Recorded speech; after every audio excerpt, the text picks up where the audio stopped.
तो hello student, स्वागत है आपका स्टडी विद सोहिल सेंटर में। हम आपके लिए आज लेकर के आ चुके हैं केमिस्ट्री क्लास 12th का फर्स्ट चैप्टर ठोस एवं अवस्था। तो हमारे पास में क्लास 12th का चैप्टर फर्स्ट शुरू होने वाला है। ठीक है, चैप्टर फर्स्ट। अब इस चैप्टर फर्स्ट का नाम है ठोस अवस्था।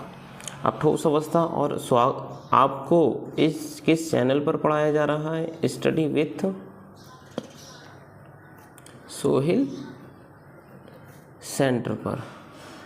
स्टडी विथ सोहिल सेंटर पर आप लोगों से ज़्यादा यही हमारी उम्मीद रहेगी कि आप लोग ज़्यादा से ज़्यादा चैनल से जुड़ें और अपनी तैयारी को बढ़िया से करते रहें। यही हमारा यूट्यूब चैनल है और यही हमारा इसी नाम से ही टेलीग्राम चैनल है। तो आप लोग से ज़्यादा यही अनुरोध है कि ज़्यादा से ज़्यादा जुड़ जाइए और अपनी तैयारी को बढ़िया से करते रहिए। अब हम ज़्यादा बात ना करते हुए ठोस अवस्था चैप्टर के ऊपर चलते हैं। ठोस अवस्था चैप्टर क्या कहता है? ठीक है, ठोस अवस्था चैप्टर में हमें बताया जाएगा कि पदार्थ क्या है। सबसे पहले हम देख लेंगे ठोस अवस्था, चैप्टर को ही देख लेते हैं। ठीक है, अब जब ठोस अवस्था है तो इसमें बताया जाएगा ठोसों के बारे में। ठीक है, ठोसों के बारे में। अब इसमें हम अगर एक पॉइंट ले लें, क्या जैसा मैं बोलूँगा वो सारी परिभाषाएं होंगी और उनको एज इट इज़ लिखना है। ठीक है, बट मैं यहाँ समझाऊँगा। ठीक, द्रव्य, पदार्थ या द्रव्य, जिसे हम मैटर बोलते हैं। ठीक है, जिसे हम मैटर बोलते हैं। अब मैं अगर लिखूं, क्या होती है पदार्थ? क्या है? वह अवस्था है जिसके अंदर द्रव्यमान और स्थान गिरती है। पदार्थ वस्तु की वह अवस्था है। पदार्थ क्या है? हम ऐसे करके लिख सकते हैं, पदार्थ वस्तु की वह अवस्था है जो स्थान भी घेरती है और द्रव्यमान भी होता है, मतलब वजन भी होता है। जो स्थान घेरती है और जिसके अंदर कुछ द्रव्यमान होता है। यह परिभाषा आपकी हो गई। ठीक है, क्या है हमारे पास में? पदार्थ वह अवस्था है जो स्थान घेरती है और जिसके अंदर कुछ द्रव्यमान भी होता है। ये हमारी परिभाषा बनी। ठीक है, ये हमारा पहला टॉपिक था। अब मैं इसको समझाने का प्रयास करता हूँ। क्या है? क्या पदार्थ वह अवस्था है जिसके अंदर वस्तुओं का स्थान गिरती है, वह मतलब वह वस्तु है। या फिर हम लिख सकते हैं पदार्थ वह अवस्था है जिसके अंदर द्रव्यमान होता है और जो स्थान घेरती है। इतना ही हमने लिखा है। ठीक है, पदार्थ वह अवस्था है जो स्थान घेरती है और जिसके अंदर कुछ द्रव्यमान होता है। इसकी बात कर लेते हैं पेन की। एग्जाम्पल इसी पेन से ले लेते हैं। ये पहले तो पदार्थ है कोई। ठीक है, इसके अंदर कुछ ना कुछ वजन भी है। ठीक, इसने कुछ वजन भी है इसके अंदर।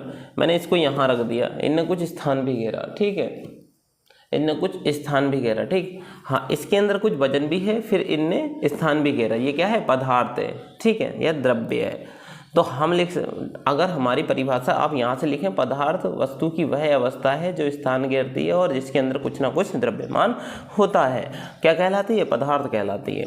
ठीक है, ये आपकी एक्यूरेट परिभाषा है। वह प्रत्येक वस्तु जिसके अंदर द्रव्यमान तथा जो स्थान घेरती है उसे हम क्या कहते हैं? पदार्थ कहते हैं। ठीक है, आप जो मैं बोल रहा हूँ वही लिखना है आपको परिभाषा के तौर पे। ये सब एक्यूरेट परिभाषा है। वह प्रत्येक वस्तु जिसके अंदर द्रव्यमान होता है और जो स्थान घेरती है। अब एक बात बताओ, इसके अंदर द्रव्यमान मतलब वजन तो होगा, और जब मैंने इसको यहाँ रख दिया तो इनने स्थान घेरा, तो यही पदार्थ है। अब हम देखते हैं पदार्थ कितने प्रकार के होते हैं। पदार्थ कितने प्रकार के होते हैं? ठीक है, टाइप देख लेते हैं। पदार्थ, गलत हो गया, ठीक है, पदार्थ या हमारे पास द्रव्य। ठीक है, तो हमारे पास पदार्थ या द्रव्य तो हमने बता दिया क्या है? वस्तु की वह अवस्था है जो स्थान घेरती है और जिसके अंदर कुछ ना कुछ द्रव्यमान होता है। अब हम यहाँ देखते हैं इसके प्रकृति, मतलब अवस्था। ठीक है, अवस्था क्या हो गई हमारे पास में? एक आ जाएगा ठोस, ये आएगा ठोस, ठोस है। ठीक है, ठोस अवस्था। और दूसरा क्या है, द्रव अवस्था, द्रव्य अवस्था, ठीक है।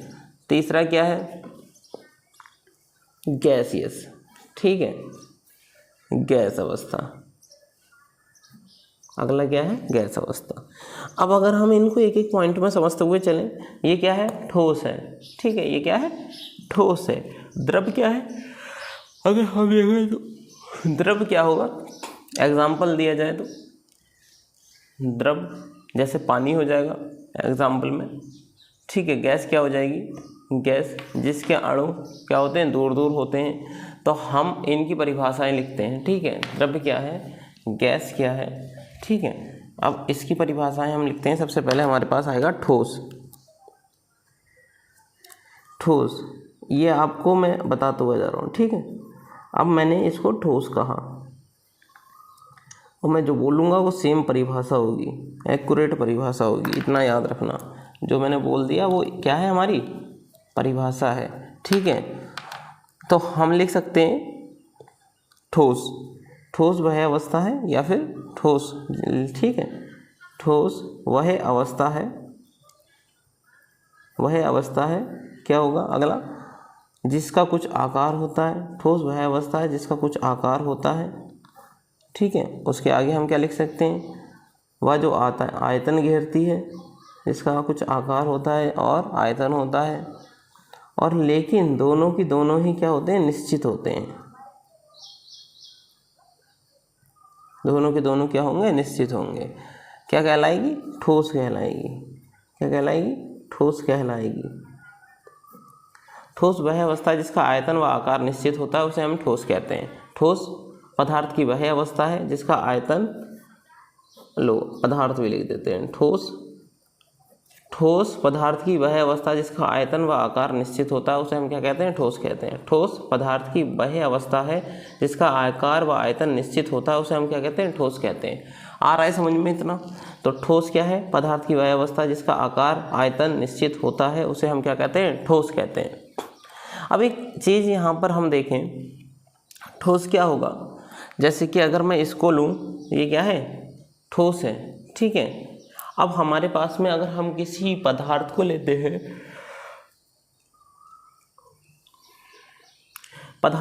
हैं, जैसे अगर हम एक ही फॉर्म देखें, अभी मैं इसको बताऊंगा ठोस द्रव गैस की, चलो यहाँ पर बता देते हैं। ये है हमारे पास में ठोस, ठीक है, ये है हमारे पास में कोई ठोस। अब ये ठोस है, ठीक, इसको हम बोलते हैं बर्फ़। बर्फ़ है हमारे पास ठोस। अब इसको हमने थोड़ा मतलब क्या हुआ, गैस द्रव अवस्था में आया तो इसकी अवस्था क्या बनी, पानी, ठीक है। इसको थोड़ा और उसके मतलब अवस्था में लाए तो क्या बनी, गैस। इनकी अवस्थाओं को चेंज करते गए। अगर पदार्थ ठोस था, ठोस गैस में आया, बर्फ़ में आया, बर्फ़ को हमने चेंज किया, पानी में आया, पानी को चेंज किया हमने, गैस में आ गया, ठीक है। अब मैं इसका एग्जांपल देता हूँ। जैसे कि हमने, जैसे बर्फ़ होता है, इसको थोड़ा हीट देंगे तो पानी बनेगा, और ज़्यादा हीट देंगे तो क्या बनेगा, हीट। जो पानी होता है, देखा होगा, उबलता हुआ पानी किसके रूप में उड़ता है, बर्फ़ के रूप में उड़ता है। अगर भाप के रूप में उड़ता है। तो अगर हम यहाँ देखें कि क्या है कि ये जो है बर्फ़ का हमने जैसे ही टेम्परेचर बढ़ाया तो क्या हो जाएगा, तो पानी बनेगा, और पानी से फिर सीधे क्या बनेगा, गैस बनेगी। जैसे कि हमने देखा होगा उबलता हुआ पानी कैसा होता है, गैस का होता है। अब ठोस का आकार तो निश्चित होता है। जैसे हम किसी भी चीज़ को ले लें एग्जाम्पल के तौर पे, किसी भी चीज़ को ले लें हम, क्या हो सकती है एग्जाम्पल के तौर पे आपके सामने, अगर हम किसी भी पदार्थ को, आयरन के किसी भी पदार्थ को, लोहे के किसी भी पदार्थ को हम बना रहे हैं तो उसका आयतन व आकार हम निश्चित कर सकते हैं। पर इसमें एक और चीज़ याद रखने वाली है नोट पॉइंट के तौर पर। ये नोट पॉइंट के तौर पर ठोसों में अंतराण्विक आकर्षण बल उपस्थित होता है। ठोसों में अंतराण्विक आकर्षण बल उपस्थित होता है, ठीक है। ये आपको लिख लेना है, ठीक है, लिख देता हूँ। अंतराण्विक आकर्षण बल, आणविक आकर्षण बल, आणविक आकर्षण बल, ठीक है। ये जो है आपके लिए बहुत इम्पोर्टेंट है, आकर्षण बल, और ये बल आपके मतलब अभी बताएंगे बाद में, जब क्लास थोड़ी आगे और बढ़ेगी तो ये बल पूरा आएगा, इसको हम फिर आराम से इसके बारे में डिटेल से बात करेंगे। अंतराणविक आकर्षण बल, अणुओं को बहुत अधिक पास पास चिपकाने वाले बल को अंतराणविक आकर्षण बल कहते हैं, जो अणुओं के अंदर लगता है। जैसे कि मैंने यहाँ पर इस टाइप से क्या बना दिए, 2 अणु बना दिए, ठीक है। अब ये 2 अणु जो हैं इनके बीच आकर्षण बल बहुत अधिक लग रहा है, लेकिन अब यही द्रव्य में कैसे चले जाएंगे, ये ठोस की बात हो गई, ठीक है, ठोस की बात ये हो गई, ठीक है। इनके बीच अंतराणविक आकर्षण बल क्या हो गया, बहुत अधिक हो गया, क्योंकि हमारा ऐसे करके दिखा देते हैं बहुत अधिक। अब द्रव्य की बात करें तो हमारे पास में अंतराणविक आकर्षण बल ऐसे हो जाएगा, थोड़ा मतलब हल्का दूर दूर हो जाएगा, मतलब कम हो जाएगा। अब गैस की बात कर लें तो गैस में अंतराणविक आकर्षण बल कैसा हो जाएगा, ऐसे हो जाएगा। मतलब एक एग्जाम्पल के तौर पे किसी कमरे के अंदर हवा जो होती है या गैस होती है वो क्यों मतलब उड़ती है, जैसे हमारे यहाँ पर अगर मान के चलो किचन में खाना बन रहा है और गैस लीकेज हो रही है तो बहुत दूर तक उसकी स्मेल आ जाती है, ये क्या है, उनमें अंतराणविक आकर्षण बल बहुत अधिक है, बहुत न्यूनतम है, बहुत कम है, तो इसलिए क्या है, इसकी हमें स्मेल आ जाती है और इसके अणु बहुत बहुत दूर तक जा सकते हैं। लेकिन ये तो पास में चिपके हुए हैं, ये तो निकल ही नहीं रहे, तो जब निकल नहीं रहे तो क्या होगा, जब निकलेंगे नहीं तो क्या होगा, तो दूर दूर नहीं जाएंगे, ना इन्हें तोड़ सकते हैं। तो अंतराणविक आकर्षण बल ठोसों में बहुत अधिक होता है, तो इनको बहुत ऊर्जा की आवश्यकता लगती है तोड़ने में, मतलब तोड़ने के लिए इनमें बहुत अधिक ऊर्जा की आवश्यकता होती है। और द्रव जो होते हैं इनके मतलब इन्हें तोड़ सकते हैं कैसे, इनके अणु बहुत दूर मतलब नॉर्मली दूर दूर होते हैं, लेकिन गैस के अणु को हम ना मतलब एक तरीके से महसूस कर सकते हैं। जैसे कि गैस है, अगर लीकेज हो रहा है तो हमें पता लगता है कि गैस लीकेज हो रहा है, लेकिन हम उसके पहचान नहीं सकते हैं, मतलब उनके अणुओं को या फिर वैसे।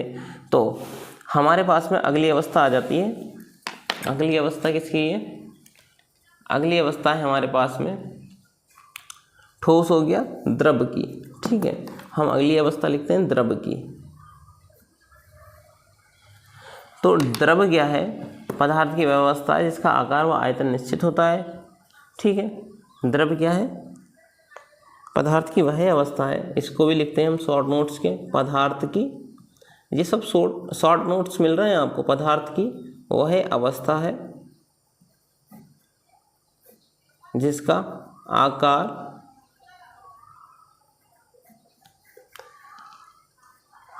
आकार अनिश्चित, ठीक है।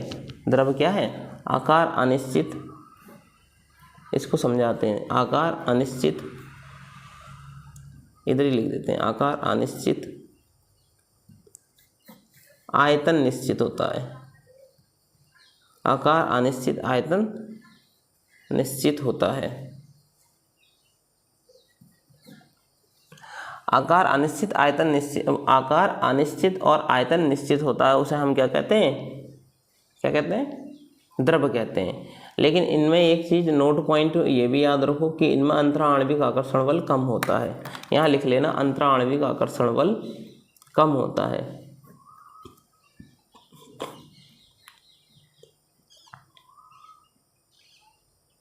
अंतराणविक आकर्षण बल कम होता है, बल क्या होता है, कम होता है, ठीक है। मैंने ये दिखा दिया आपको। अब क्या है, पदार्थ की अवस्था है जिसका आकार निश्चित है और आयतन अनिश्चित है। अब जब हमने इतना किया, आकार निश्चित, आयतन अनिश्चित है, तो एग्जाम्पल अगर लें इसका, तो एग्जाम्पल में अगर हमने पानी ले लिया, ठीक है, हमने क्या कर लिया, पानी, ठीक। अब एक गिलास, ठीक है, एक गिलास क्या है हमारे पास में, एक गिलास हमारे पास पानी है, ठीक है, ये दिख नहीं रहा था, गिलास बना रहे हैं, ठीक है। इसमें एक गिलास क्या है, पानी है। अब इस एक गिलास पानी को दूसरे गिलास में, अगर हम दूसरे गिलास की जगह हम इसे किस में कर दें, इस गिलास से बड़े गिलास में कर दें, ठीक है, इस गिलास से बड़े गिलास में कर दें, तो इसका पानी की क्वांटिटी कितनी हो जाएगी, मतलब लेवल कितना होगा, उतना ही होगा, ठीक है। और लेकिन आयतन, आयतन की बात है, वजन अगर मान लो 200 ग्राम है, ये कितना पानी है, 200 ग्राम पानी है। इसको अगर हम ट्रांसफ़र दूसरे गिलास में कर दें तो इसमें भी 200 ही ग्राम रहेगा, ठीक है। लेकिन वो बड़ा गिलास है तो उसके हिसाब से इसका आयतन चेंज हो जाएगा। अब इसी गिलास से हम परिवर्तित करके इसको किस में कर दें, एक मतलब ये हांडी टाइप बना रहे हैं, ठीक है, इस हांडी टाइप में कर दें, तो ये क्या होगा, इस टाइप से वो ले लेगा अपना, ठीक है, ये इस टाइप से बनेगा, लेकिन इसका वजन कितना ही रहेगा, 200 ग्राम रहेगा। तो हमने इसीलिए लिखा है आकार अनिश्चित है, मतलब आकार जैसा आकार देंगे, अगर एक गिलास पानी को हमने फेंक दिया, मतलब फेंक दिया, तो वो एक तरीके से बड़े विस्तार का रूप ले लेगा। एक गिलास पानी को दूसरे गिलास में डाल दिया तो वो उसका रूप ले लेगा। एक गिलास पानी को हमने बड़े मतलब एक हांडी में डाल दिया तो वो उस हांडी की तली में ही रह जाएगा। मतलब इस टाइप से वो जैसे हम पानी को जिस उसमें डालेंगे, मतलब उसका जो वजन है वो तो सीमित रहेगा ही, निश्चित रहेगा कि वजन 200 ग्राम है तो 200 ही ग्राम रहना है, लेकिन हम उसे हांडी में डाल रहे हैं, बाल्टी में डाल रहे हैं, वो टाइप के जिस प्रकार से हम उसको डालते रहेंगे उस प्रकार से वो अपना मतलब क्या करेगा, आकार लेता रहेगा, ठीक है। तो हमने इसीलिए लिया है कि आकार अनिश्चित है और आयतन निश्चित है, क्योंकि आयतन जितना होगा उतना ही रहेगा। तो आपको अगर क्लास अच्छी लगती है तो आप लोग चैनल से जुड़ें और अपनी तैयारी को बढ़िया से करते रहें। हम अब नेक्स्ट टॉपिक की ओर चलते हैं। नेक्स्ट टॉपिक हमारे पास क्या है, नेक्स्ट टॉपिक है हमारे पास में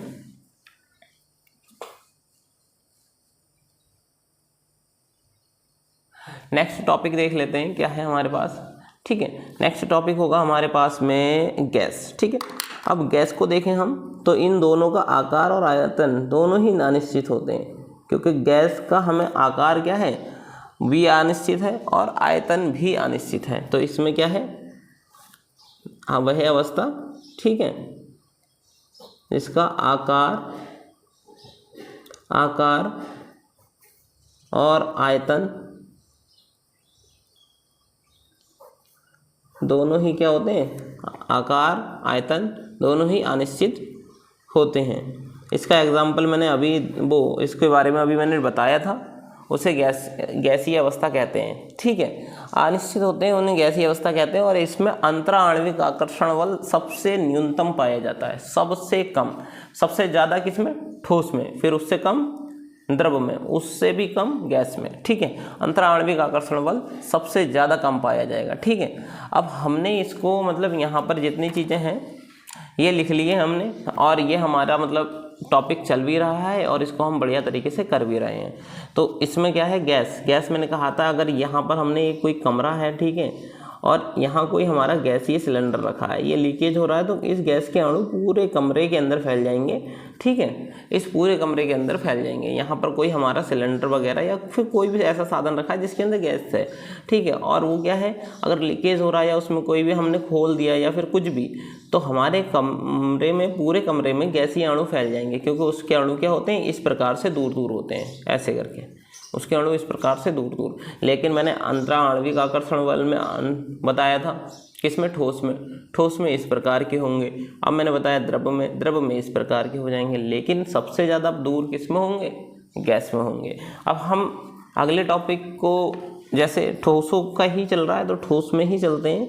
ठोस हेडिंग आप भी डाल लो, ठोसों के कुछ लक्षण, ठोसों के कुछ सामान्य लक्षण। अब इनकी बात कर लेते हैं, ठोसों के कुछ सामान्य लक्षण की। अब ठोसों के कुछ सामान्य लक्षण की बात करें तो ठोसों में क्या लक्षण होते हैं ये देख लेंगे, ठीक है। तो सबसे पहला तो आयतन आकार निश्चित हो जाएगा, अंतराण्विक आकर्षण बल बहुत अधिक होगा, जो मैंने अभी बताया था। ये असंपीड़नीय होते हैं, मतलब आकर्षण बल के कारण ये असंपीड़नीय होते हैं, ठीक है। इसमें विसरण के गुण नहीं होते हैं, ठोसों में विसरण का गुण नहीं होता। अब इनके अवयवी कण निश्चित स्थान पर ही उपस्थित रहते हैं। अब मैं इतनी चीज़ें मैंने बोली तो इसको लिख भी लेते हैं। ठोसों में क्या है, आकार व आयतन क्या है, ये लिखना है आपको, जैसे मैं बोल रहा हूँ वैसा आप इसको नोट करते जाइए। आकार व आयतन निश्चित होता है, ठीक है, आकार व आयतन निश्चित होता है। इनके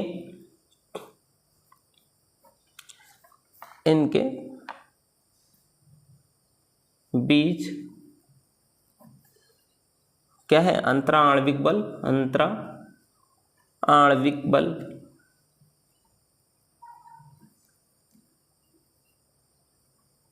इसको काट ही देते हैं, थोड़ा वैसा हो गया, क्या है, आणविक बल। ठीक है, अंतरा आणविक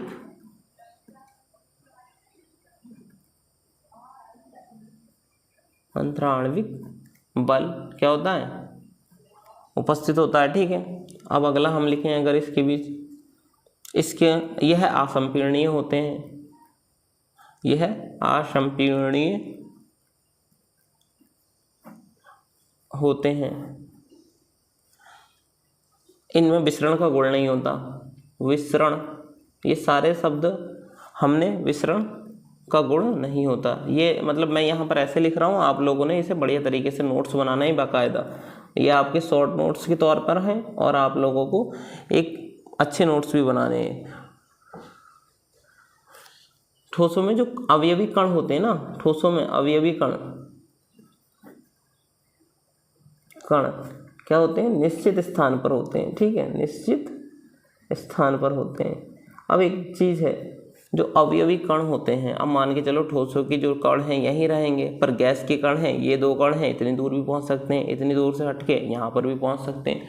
तो ये इस टाइप का होता है, विसरण का गुण नहीं होता, बहने की क्षमता कोई नहीं होती। मतलब जैसे पानी असंपीड़नीय होते हैं, दबाया नहीं जा सकता। ठीक है, संपीड़नात्मक और असंपीड़न। असंपीड़न मतलब ठोसों को हम क्या कर सकते, दबा नहीं सकते। ठीक है, अंतराणविक आकर्षण बल, ठोसों के बीच जो उनको बांधने वाला बल होता है उसे अंतराणविक आकर्षण बल कहते हैं। अगर इसकी परिभाषा हो तो ठोसों की अगर लिखें, अंतराणविक आकर्षण बल उसे कहते हैं जो ठोसों को आपस में बांधे रखता है, उसको अंतराणविक आकर्षण बल कहा जाता है। परिभाषा क्या होगी, अंतराणविक आकर्षण बल बाद में तो बताएंगे, लेकिन अगर आपको अभी करना है तो इसमें लिखिए, मतलब इसकी परिभाषा ये हो जाएगी, अंतराणविक आकर्षण बल उसे कहा जाता है जो ठोसों को आपस में बांधे रखता है, उसे अंतराणविक आकर्षण बल कहते हैं। तो यहाँ तक आपका ये हो गया। अब हमारी अगली हेडिंग, हम इस हेडिंग को डलवा देते हैं, लेकिन शुरू ये कल होगी। ठीक है, ठोसों का वर्गीकरण। ठीक है, इसको मैं बता देता हूँ थोड़ा बहुत। ठोसों का वर्गीकरण,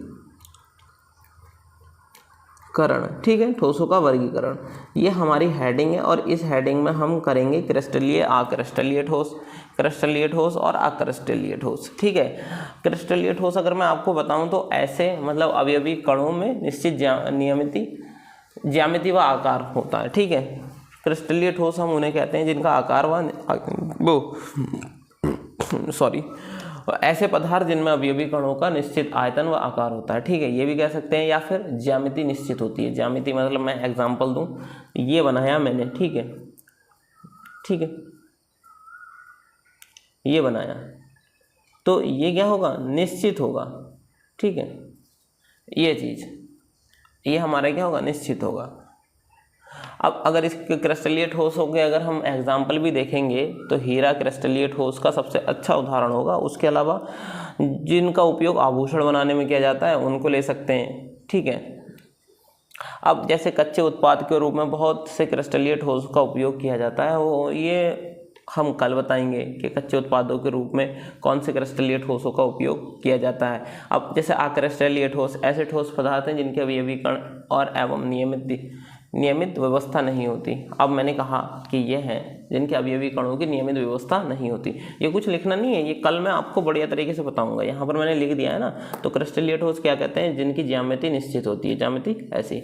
और अक्रिस्टलीय ठोस उन्हें कहते हैं जिनकी ज्यामिति निश्चित नहीं होती, जिनके अवयवी कण यहाँ पर आएंगे, वो उनके भी मतलब बताएंगे। जैसे रबड़ हो जाएगा, हमारे कांच हो जाएगा, ये सब अक्रिस्टलीय ठोसों में आएंगे। ठीक है, टायर, ट्यूब, ये सब क्या होते हैं, सजावटी सामान, सब अक्रिस्टलीय ठोस हैं, क्योंकि इनका आकार निश्चित नहीं है ना। ठीक, और हम अगला टॉपिक देखेंगे क्रिस्टलीय और अक्रिस्टलीय ठोसों में अंतर। उसके बाद में हमारे पास में ठोसों का वर्गीकरण आ जाएगा। और इन सब चीज़ों को करते हुए बाद में हम चलेंगे अपनी और बढ़िया से मतलब क्लासों की ओर जो हम करते जा रहे हैं। हम कोशिश करेंगे कि आपका चैप्टर हर रोज़ हम प्रोवाइड कराते रहें और आपकी मतलब जो भी तैयारी है फिर केमिस्ट्री की वो भी बढ़िया तरीके से कराते रहें। ठीक है, अभी जो भी चीज़ें आपको लगती हैं कि ठीक तरीके से नहीं हो पाई हैं, आप कमेंट में बता सकते हैं कि इसका आंसर दे दीजिए, तो हम आपको उस चीज़ का भी आंसर देने का